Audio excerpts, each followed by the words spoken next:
The pandemic is spreading, the second day of lockdown here in New Zealand. One of the morning activities is to watch Dr.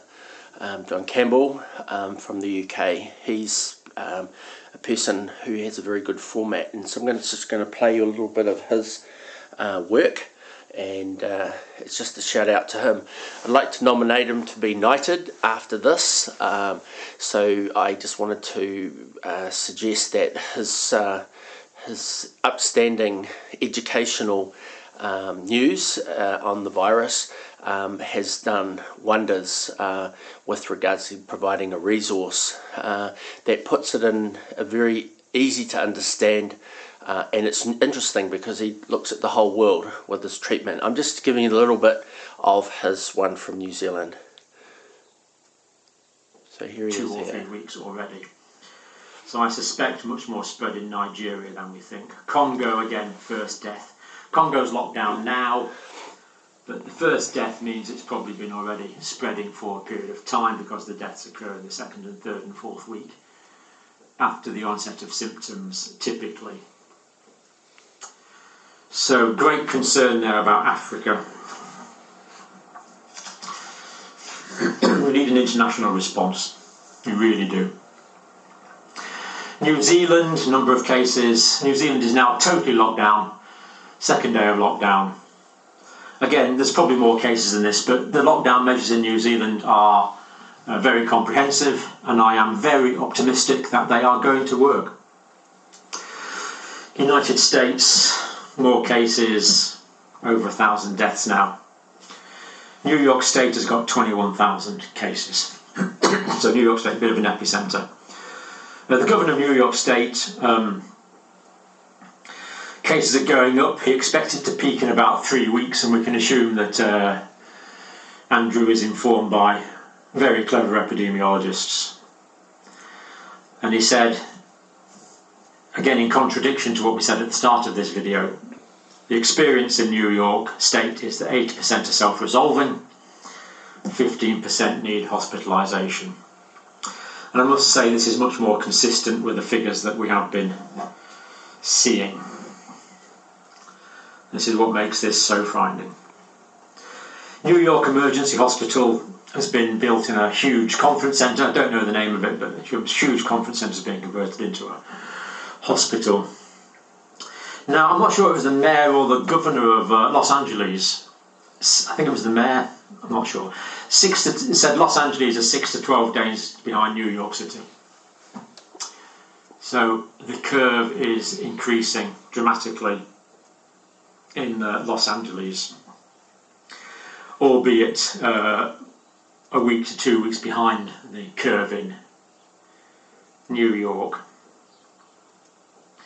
New York have got 3,000 intensive care beds. They need 30,000 for the next 3 weeks. It's a big ask.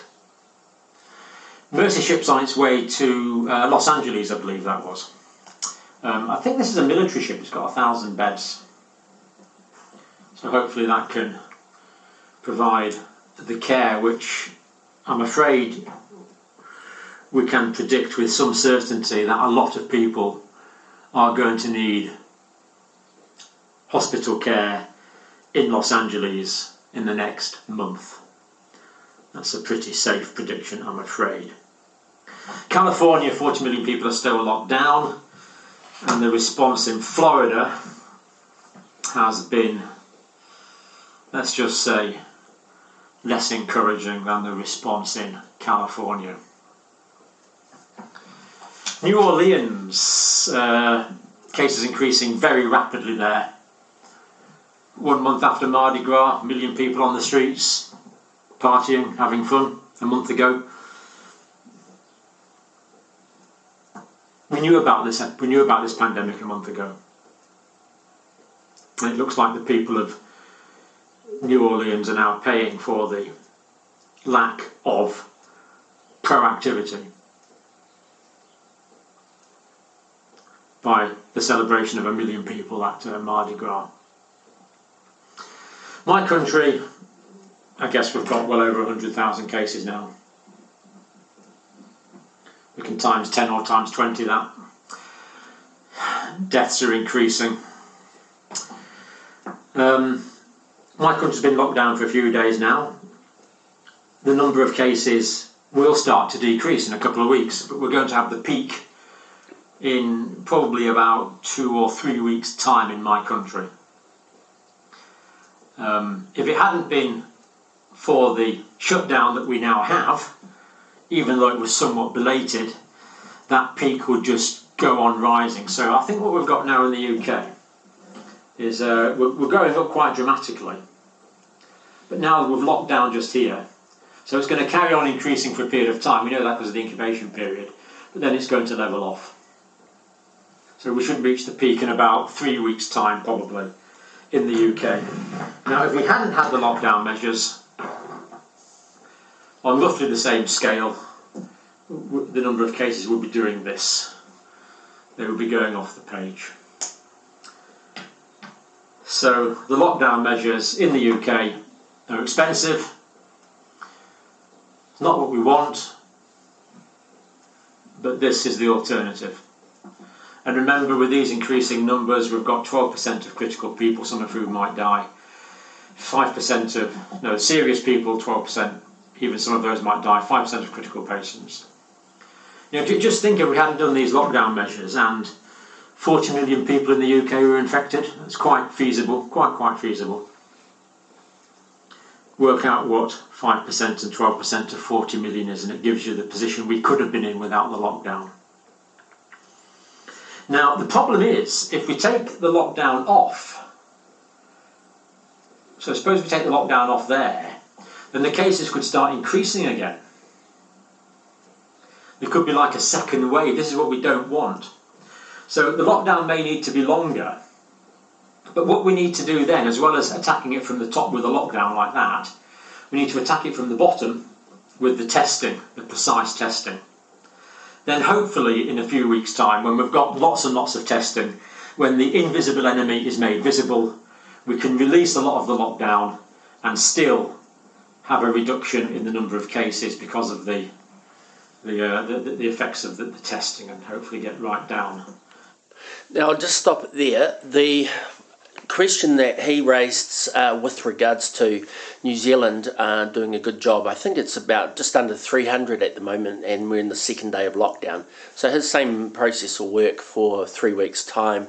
If we've got some community spread out there, those people will come to the notice of hospitals, or they'll get over it, and then only if you test for antigens can you test to see the real extent. There may be people in the community that have got it and will self-heal, but they're unknown to the statistics there. So anyway, this 4 weeks that New Zealand's doing is good. He talked about Russia doing a 1 week holiday, but like this gentleman was saying, 3 weeks doesn't seem long enough. 4 weeks is a good time that New Zealand's able to do this lockdown for. We're in the second day, so we've got 26 more days to go. So this video is just to introduce this gentleman to you, Dr. Campbell. You can see him. I'll give you his thing on the fairly soon. So that's Dr. John Campbell. But right now, this lockdown, it's a blunt instrument, but it's all we've got until we get. He's got 64,000 subscribers, and he's just a good format. He just has a page and he writes the stuff down, and then he has his little one in the corner and goes. So when New Zealand does come back on board, the reinfection that can happen from around the world, and so if it's there for the next 18 months, technically I don't think New Zealand's going to go back to being a nation of tourists, because we've got a 5 million, let's say, population with no infection, and then the question is, why risk that? So I actually feel that there is we need to have a discussion on what will happen in the future with regards to our economic. So let's be a food producer and export, and just natural growth. Anyway, more on that tomorrow, but enjoy the rest of your day and be safe out there.